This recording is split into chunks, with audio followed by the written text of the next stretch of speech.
Si Mama Dug tsaka si Antukin, kahit may sasakyan, ayaw nila tumabi. Ayan, ayaw nila tumabi talaga eh. Kaya kayo nadidisgrasya eh. Nasa gitna pa ka talaga kayo, maraming sasakyan. Tabi! Kayo talaga? Nagdadaan-daan pa kayo dyan. Ay, nako.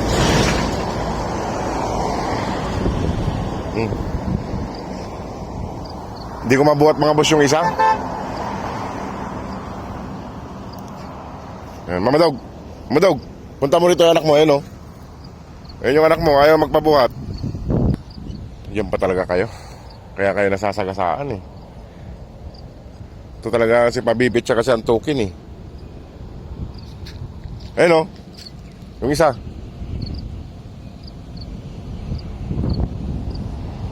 Di ko alam gagawin ko mga boss sa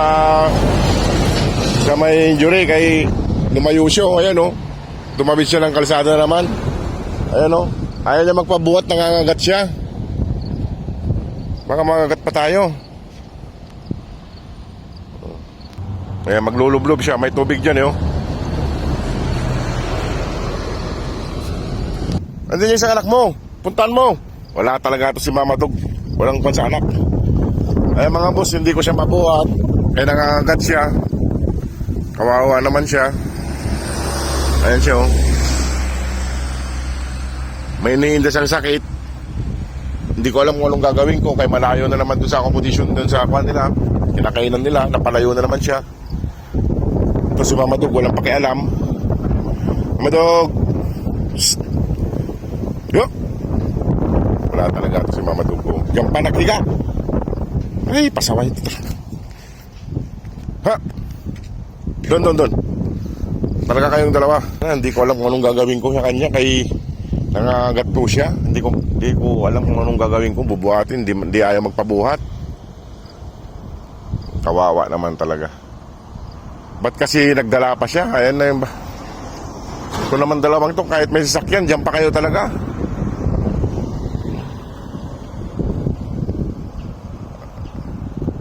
Ay mga boss, mag-isip muna ako kung anong gagawin at dalhin ko muna itong mga to doon para kumain. Nandun yung pagkain nila eh.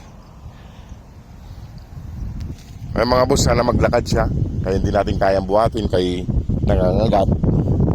At dalhin ko muna itong iba doon para kumain, yung ibang tutatings. Balikan ko na lang siya. At tignan natin kung anong magagawa natin. Ay mga ugali nila mga boss, kahit may sasakyan, nagdadaan-daan sila. Ayan sila. Mga pasaway. Naku kayo talaga.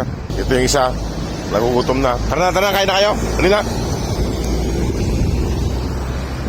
Nandun.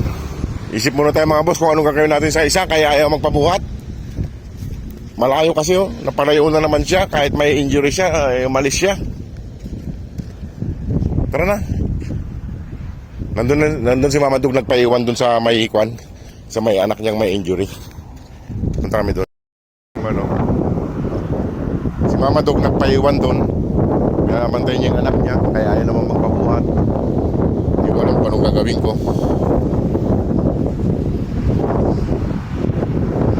Ito yung mga sige mga boss, at pakainin ko muna itong mga to. Kasi nakahanda naman na yung pagkain nila. Isipin muna natin kung anong gagawin doon. Kaya nangangagat po kasi mga boss yung isa. Nasasaktan siya pag binubuhat. Pakain na siya. Parating na rin yung iba. Yung Mama Dug, binabantayan yung anak niya doon na may injury. Ito.